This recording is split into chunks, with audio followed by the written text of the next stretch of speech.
Introduction to pandas. ఈ pandas అనేది ఒక library. It is the library of the Python యొక్క లైబ్రరీ. ఈ లైబ్రరీ అనేది ఎలా పనిచేస్తుందంటే, ఒక డేటాని మానిప్యులేషన్ చేయడానికి, అట్ ద సేమ్ టైమ్ డేటాని అనాలిసిస్ చేయడానికి, డేటాని అనాలిసిస్ అండ్ మానిప్యులేషన్ చేయడానికి ఉపయోగపడుతుంది. ఇది ఆహ్, ఇది ఈ ఏదైతే ఈ లైబ్రరీ పాండాస్ అండ్ నాంపైస్ ఏవైతే ఈ లైబ్రరీస్ ఉన్నాయో, ఈ data science and data analytics, data streams జాబ్స్‌లో చాలా ఇంపార్టెంట్ కీ రోల్స్ అనేవి ప్లే చేస్తాయి. కీ రోల్‌ని ప్లే చేస్తాయి. వీటిని మనం ఎలా ఫస్ట్ ఎలా ఇన్‌స్టాల్ చేయాలి? ఎలా ఎక్స్‌పోర్ట్ చేసుకోవాలి అనేది చూద్దాం ఫస్టు. కొన్ని సిస్టమ్స్‌లో బై డిఫాల్ట్ పాండాస్ అనే లైబ్రరీస్ ఇన్‌స్టాల్ అయి ఉండొచ్చు. అంటే కొన్ని ఐడీస్‌లో కొన్నిట్లో బై డిఫాల్ట్ ఉండవు. మనం దాన్ని దాని కోసం మనం పిప్ ఇన్‌స్టాల్ అనే కమాండ్‌ని యూజ్ చేసుకొని ఏది లైబ్రరీ కావాలో not only pandas a library కావాలన్నా పిప్ ఇన్‌స్టాల్ అనే కమాండ్‌ని బేస్ చేసుకొని మన పాండాస్ లైబ్రరీ ఇప్పుడు నాకు పాండాస్ కావాలి, లేకపోతే నాంపై కావాలి. ఏ లైబ్రరీ కావాలంటే ఆ లైబ్రరీ పేరు పెట్టుకొని నేను డా నేను ఇన్‌స్టాల్ తీసుకుంటాను. ఇంకోటి ఇక్కడ పాండాస్‌లో నువ్వు ఏ చిన్న ఆపరేషన్ చేయాలన్నా గాని, ఈవెన్ చిన్న ఆపరేషన్ చేయాలన్నా గాని నువ్వు పాండాస్ అనే దాన్ని కాల్ చేయాలి. కాల్ చేయాలంటే ఏం చేయాలి ఫస్టు? ఆ డేటా పాండాస్‌ని ఇంపోర్ట్ చేసుకోవాలి. ఇంపోర్ట్ చేసుకొని పాండాస్‌ని ప్రతిసారి ఇంపోర్ట్ చేసిన తర్వాత కాల్ చేయాలి. ఇంపోర్ట్ చేయాలంటే ఏం చేయాలి ఫస్టు? Import pandas. దానికి పాండాస్ యాస్ పీడీ అంటే ఇప్పుడు పాండాస్ అనే పూర్తి ప్రతిసారి రాయడం ఇబ్బందైతే దానికి అలియాస్ నేమ్ ఒక చిన్న name pandas PD or any variable name నీ ఇష్టం అది. మన ఇష్టం వచ్చిన నేమ్ ఏదైనా పెట్టుకోవచ్చు. ఇక ఇది ఇన్‌స్టాలేషన్ తర్వాత పాండాస్ ఎలా ఇంపోర్ట్ చేసుకోవాలనే దాని గురించి నెక్స్ట్. దీనికి ముందు ఒక data structure the different types of data structure పాండాస్‌లో ఎలాంటి డేటా స్ట్రక్చర్స్ ఉంటాయని డిస్కస్ చేసుకుందాం. There are three types of data structures in pandas. One is a series, second one is a data frame, third one is a panel. Series data అంటే one dimensional data. Just it is in the form of just a row. ఇప్పుడు ఒక a list of values. ఇది ఒక one dimensional data. Coming to the data frame. ఈ data frame అనేదాన్ని ఇప్పుడు మనం మేజర్‌గా ఫోకస్ చేసేది కూడా డేటా ఫ్రేమ్ మీదనే. డేటా ఫ్రేమ్ అంటే tabular format. It is in the form of rows and columns. ఇప్పుడు మనం ఏదైతే ఆపరేషన్ చేస్తుంటామో, ఏదైతే రిలేషనల్ డేటాబేస్ మీద మనం వర్క్ చేస్తున్నామో అవన్నీ కూడా ఈ డేటా ఫ్రేమ్ మీద వర్క్ అవుతుంది. Third one is three dimensional database. Three three panel is three dimensional data. So, మనం ఫస్ట్ వీటిని ఎలా క్రియేట్ చేయాలనే దాన్ని చూద్దాం ఫస్ట్. ఇప్పుడు పాండాస్ అనే వన్ డైమెన్షనల్ దాన్ని మనం you can create with the help of tuple or dictionary or list, anyone. For the same, you can also create data frame with same tuples, dictionaries or a list, anyone. వీటిని కింద ఒక example చూడొచ్చు. First దాన్ని create చేసే ముందు దానికి ఒకసారి మనం ఫస్ట్ ఇక్కడ ఈ ఎగ్జాంపుల్లో ఇది ఒక ఎగ్జాంపుల్ మీకు అర్థమైతే ఈ మొత్తం ఇది చాలా ఈజీ అయిపోతుంది. ఫస్ట్ ఎగ్జాంపుల్ చూడండి. ఫస్ట్ ఇప్పుడు నేనేమన్నా పాండాస్‌లో ఏం చేయాలన్నా గాని ఫస్ట్ పాండాస్‌ని కాల్ చేసుకోవాలన్నా. ఫస్ట్ నేను పాండాస్‌ని కాల్ చేసుకుంటున్నాను. దాన్ని ఏం చేసుకోవాలి? కాల్ చేయాలంటే అది ఫస్ట్ ఇంపోర్ట్ చేసుకోవడం. Import pandas. నేను ప్రతిసారి పాండాస్ అని రాయలేక పాండాస్ పీడీ అని రాసా. పాండాస్ పీడీని రాసుకున్న తర్వాత ఇంకో వేరియబుల్‌ని తీసుకున్నా. వేరియబుల్‌లో కొన్ని వాల్యూస్ విత్ డిక్షనరీ. ఇది నేమ్ అనేది కీ. తర్వాత ఇక్కడ అలీస్, బాబ్ అనేవాళ్ళు పేర్లు సారీ వాల్యూస్. ఇది కీ, ఇది వాల్యూస్. సేమ్ ఇది కీ, ఇది వాల్యూస్. దీని ద్వారా నేను 2 డైమెన్షనల్ ఒక డేటా స్ట్రక్చర్‌ని క్రియేట్ చేసుకున్నాను. క్రియేట్ చేసుకున్న డేటా స్ట్రక్చర్‌ని ఈ డేటా స్ట్రక్చర్‌ని పైన డేటా ఫ్రేమ్‌ని ఏదైతే ఇప్పుడు డేటా ఫ్రేమ్‌ని నేను రెండిటిని ఒక వేరియబుల్‌కి అసైన్ చేస్తున్నాను. ఇక్కడ ఇది డీఎఫ్ అనేది ఒక వేరియబుల్. ఇప్పుడు చిన్న ఆపరేషన్ చేసినా గాని మనం డీఎఫ్‌తోని కాల్ చేస్తాం. ఒక డీఎఫ్‌తోని ఆ ఆపరేషన్ అనేది స్టార్ట్ చేస్తాం. డీఎఫ్‌లో నేను లోడ్ చేస్తున్నా. ఏంటి? ఇక్కడ ఫస్ట్ అయిపోయింది నేను ఒక డేటా ఫ్రేమ్‌ని క్రియేట్ చేసుకున్నా. ఆ క్రియేట్ చేసుకున్న డేటా ఫ్రేమ్ విత్ ఈ పాండాస్ లైబ్రరీని ఒక వేరియబుల్ లోడ్ చేసుకున్న వేరియబుల్ పేరు డీఎఫ్. దాన్ని ప్రింట్ చేశాననుకో నాకు అవుట్‌పుట్ అనేది నా డిజైర్డ్ అవుట్‌పుట్ అనేది వస్తుంది. ఇదేంటి ఇప్పటిదాకా మనం ఏం చూసుకున్నాం? ఫస్ట్ పాండాస్ అంటే ఏంటి? పాండాస్‌ని ఎలా ఇన్‌స్టాల్ చేసుకోవాలి? పాండాస్‌ని ఎలా ఇంపోర్ట్ అంటే ఎలా కాల్ చేయాలి? ఇంకా నెక్స్ట్ అయిపోయింది కదా! నెక్స్ట్ వచ్చేసి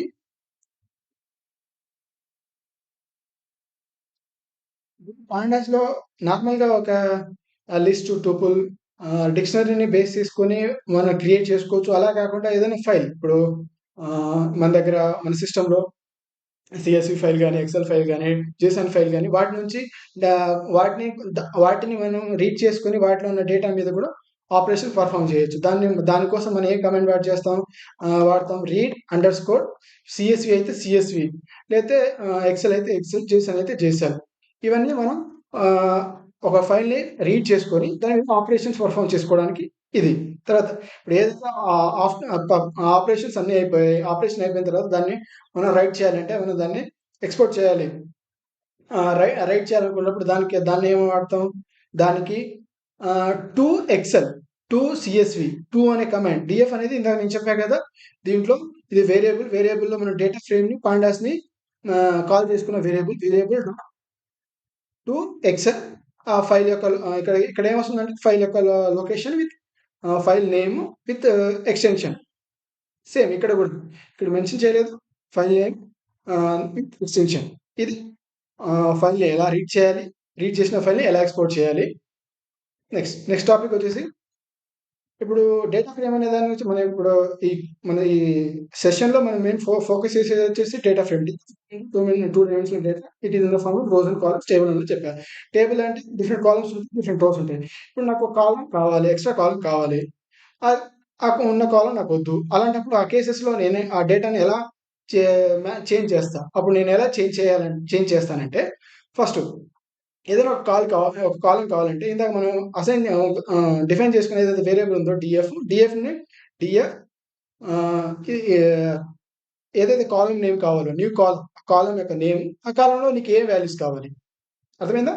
నెక్స్ట్ అలా కాకుండా నాకు రిమూవ్ అవ్వాలి, తర్వాత ఇందాక మంచి డిఎఫ్ డ్రాప్ ఏదైతే కాలం నేమ్. ఇక్కడ కింద ఎగ్జాంపుల్ చూడొచ్చు, నేను శాలరీ అనే కాలంని ఈ వాల్యూస్తో క్రియేట్ చేసుకున్నాను. ఇప్పుడు అదే శాలరీ అనే కాలంని నేను డ్రాప్ చేసుకున్నాను. అంటే ఒక కాలంని క్రియేట్ చేసుకోవచ్చు, ఒక కాలంని డిలీట్ చేసేయచ్చు with the help of pandas. Next ఇప్పుడు నాకు కాలంని క్రియేట్ చేసుకున్నా, కాలంని డ్రాప్ చేసుకున్నా, నెక్స్ట్ ఆ ఫైల్ని ఎక్స్పోర్ట్ చేసుకున్నా, ఇంపోర్ట్ చేసుకున్నా, అవన్నీ ఓకే. ఒకవేళ నాకున్న కాలం యొక్క డేటా టైప్స్ కానీ డేట్ ఫార్మాట్స్ కానీ చేంజ్ చేయాలనుకున్నప్పుడు మనం ఏ కమాండ్ వాడతాం? ఫస్ట్ ఇప్పుడు ఇక్కడ ఒక డేటా టైప్ని చేంజ్ చేయాలనుకున్నప్పుడు ఫస్ట్ కాలం ఏంటి? కాలం నేమ్. ఇంకోసారి కాలం నేమ్, ఏదైతే కాలం నేమ్ దానికి ఏ ఫార్మాట్ కావాలి నీకు. ఇక్కడ కింద ఎగ్జాంపుల్ చూస్తే బెటర్గా అర్థమైపోతుంది. ఇప్పుడు ఏజ్ అనే ఒక కాలంని నాకు ఏజ్ అనే కాలం ఉంది. ఏజ్ అనే కాలం నాకు జస్ట్ ఇంటీజర్, ఏజ్ అనేది ఇంటీజర్, బట్ నాకు అది ఎలా కావాలి? స్ట్రింగ్గా కావాలి. అర్థమైందా? ఇప్పుడు నాకు ఏజ్ అనే కాలంను, ఇప్పుడు ఇది ఏజ్ అనే కాలం మీద నేను ఆపరేషన్ చేస్తున్నా. ఇది కాలం. ఈ ఇంటీజర్ ఉన్న డేటాని నాకు ఎలా కన్వర్ట్ చేస్తుంది? స్ట్రింగ్గా కన్వర్ట్ చేస్తుంది with the help of as type అనే ఫంక్షన్ బేస్ చేసుకొని కన్వర్ట్ చేస్తుంది. అలా కాకుండా ఇప్పుడు డేటా ఫార్మేట్ని చేంజ్ చేయాలనుకుంటే, ఇప్పుడు ఇక్కడ జస్ట్ ఒక డేట్ ఉంది, ఇప్పుడు డేట్ని డేట్ టైమ్గా కన్వర్ట్ చేయాలి. ఒక కాలంలో డేట్ ఒకటే ఉంది, నాకు డేట్ విత్ టైమ్స్ కావాలనుకున్నప్పుడు నేనేం చేయాలి? ఫస్ట్ ఒక కాలం, ఒక డిఎఫ్, ఒక కాలం నేమ్, డేట్ అనే కాలం name pandas to under score date time. ఇప్పుడు నేను డేట్ అనే కాలం, నేను డేట్ విత్ కాలంని యాడ్ చేయాలనుకుంటున్నా. అది కాలం నేమ్ విత్ డేట్. ఇదేం చేస్తుంది? Convert into date and time. అర్థమైందా? ఇప్పుడు ఏం చేసుకున్నాం మనం? ఒక డేటా టైప్ని చేంజ్ చేసినా, ఆర్ ఒక డేటా టైప్ని డేటా టైప్ ఫార్మేటింగ్ అనేదాన్ని చూసాం. Next filtering. ఇప్పుడు ఫిల్టరింగ్ సార్టింగ్ అనేది ఎలా పనిచేస్తుందంటే, ఇప్పుడు ఒక కాలంలో సెట్ ఆఫ్ వాల్యూస్ ఉన్నాయి. ఇప్పుడు 1 నుంచి 100 వరకు ఉన్నాయి. నీకు ఓన్లీ 50 ఫస్ట్ టాప్ 50 వాల్యూస్ కావాలి. అలాంటప్పుడు ఏం చేస్తానంటే, ఇప్పుడు ఫిల్టర్ అనేది ఎలా పనిచేస్తుంటే డిఎఫ్, తర్వాత ఈ కాలం ఏదైతే కాలం, ఏ కాలంని బేస్ చేసుకుని ఏది యూనిక్ ఐడెంటిఫైర్ ఏదైతే ఉందో దాని కాలం నేమ్ ఒక వాల్యూ ఇస్తాం. ఆ వాల్యూ కంటే ఎక్కువ ఉన్న వాళ్ళకి మాత్రమే నాకు ఆ డేటా అనేది డిస్ప్లే అవ్వాలి. అది ఫిల్టరింగ్. అలా కాకుండా సార్ట్. ఇప్పుడు సార్ట్ అంటే ఏదైనా అసెండింగ్, డిసెండింగ్. సార్ట్ ఇప్పుడు data frame DF dot sort values కాలం నేమ్. ఇప్పుడు అసెండింగ్ ఈజ్ ట్రూ అన్నాడు. ట్రూ వాడకపోతే ఏమవుతుంది? అసెండింగ్ ఈజ్ ట్రూ అంటే ఇప్పుడు కాలం, ఇప్పుడు ఇది డేటా అనేది నేను అసెండింగ్ ట్రూ అనేది ఇక్కడ నుంచి వదిలేసి ఇక్కడ వరకు నేను ఆపరేషన్ పర్ఫామ్ చేసి ఇదంతా టెంపరీలోగానే ఉంటుంది. ఇది అండ్ మెయిన్ డేటా అనేది చేంజ్ అవ్వదు. యాజ్ ఇట్ ఈజ్ అలానే ఉంటుంది. మెయిన్ డేటా కూడా చేంజ్ అయిపోవాలి. ఇదే ఆర్డర్‌లో సార్ట్ అవ్వాలంటే అసెండింగ్ ఈజ్ ట్రూ అనేది పెట్టాలి.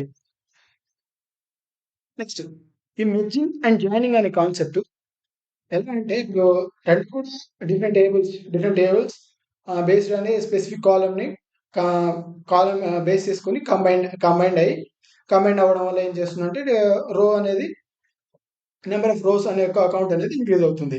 ఇక్కడ జాయినింగ్, మెర్జింగ్ అనేది 2 టెక్నిక్స్ ఉన్నాయి. ఫస్ట్ మనం మెర్జ్ అనేది చూసుకుందాం. ఇప్పుడు మెర్జ్‌లో ఏందంటే ఇప్పుడు ఏదైనా 2 టేబుల్స్, 2 కాలమ్స్ ఇప్పుడు మనం ఏదైనా 2 టేబుల్స్ వాటిని మెర్జ్ చేయాలనుకుంటే అండ్ ఒక బేసిక్ వాటి యొక్క ఒక కాలమ్ స్పెసిఫై చేయాలి.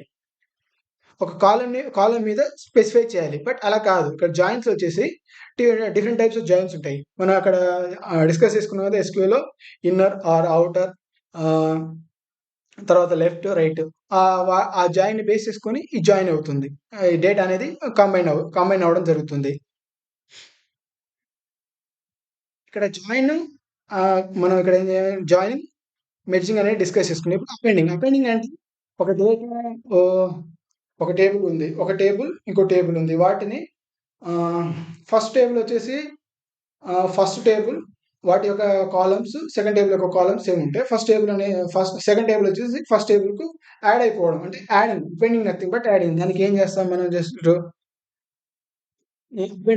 అపెండ్ అనే కమాండ్‌ని బేస్ చేసుకొని ఇది డీఎఫ్ ఈ 2 ఇప్పుడు మన ఇక్కడ 2 డేటా ఫ్రేమ్స్ ఉన్నాయి కదా! 2 డేటా ఫ్రేమ్స్ టేబుల్స్ అని ఏదైనా వాడొచ్చు.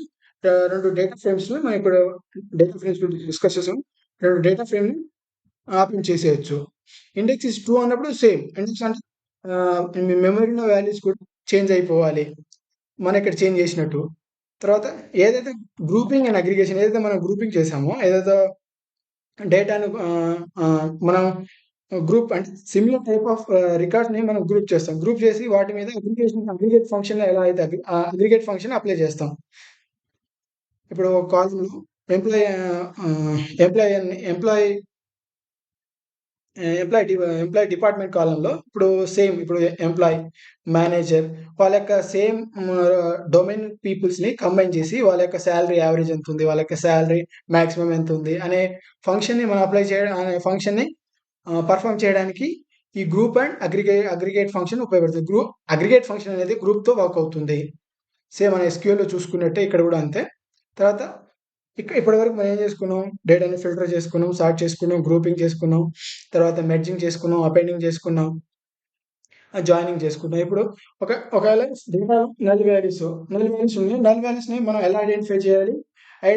ఇప్పుడు నల్ వాల్యూస్‌ని ఎలా ఫిల్ చేయాలి? నల్ వాల్యూస్‌ని ఎలా తీసేయాలి? ఇప్పుడు 2 కేసెస్. ఇప్పుడు ఒక కాలమ్‌ని నల్ వాల్యూస్ ఉంటే వాటిని ఫిల్ చేయడం. కాలమ్‌ని రిమూవ్ చేయడం. ఒక కాలమ్‌ని ఫిల్ చేయాలంటే డీఎఫ్ డాట్ ఫిల్ ఎన్ఏ ఏదో ఒక స్పెసిఫిక్ వాల్యూ. అలా కాకుండా కాలమ్స్ ఏవైతే ఉన్నాయో కాలమ్స్‌ని రిమూవ్ చేయాలంటే డ్రాప్ ఎన్ఏ అనే కమాండ్ వాడతాం. నెక్స్ట్ ఈ విజువలైజేషన్స్ విత్ పాండాస్ అంటే మనం కొన్ని కమాండ్‌ని యూజ్ చేసుకొని ఇప్పుడు మనకి ఇప్పుడు మన డేటాని బేస్ చేసుకొని ఏ ప్లాట్ కావాలి. ఇప్పుడు నాకు ఇక్కడ చూడొచ్చు. డీఎఫ్ డాట్ ప్లాట్ అనే కమాండ్ వాడి నేను ఇక్కడ ఏం చేశా లైన్ ప్లాట్ కావాలి. ఏంది 2 డేటా ఫ్రేమ్‌ని బేస్ చేసుకొని ఒకటి లైన్ ప్లాట్, ఇంకోటి బార్ ప్లాట్ అవి మన రిక్వైర్మెంట్‌ని బేస్ చేసుకొని వాటిని క్రియేట్ చేసుకోవచ్చు. ఇది మనం దిస్ ఈజ్ అబౌట్ మనం ఏమేమి డిస్కస్ చేసుకున్నాం అనేది. That's it.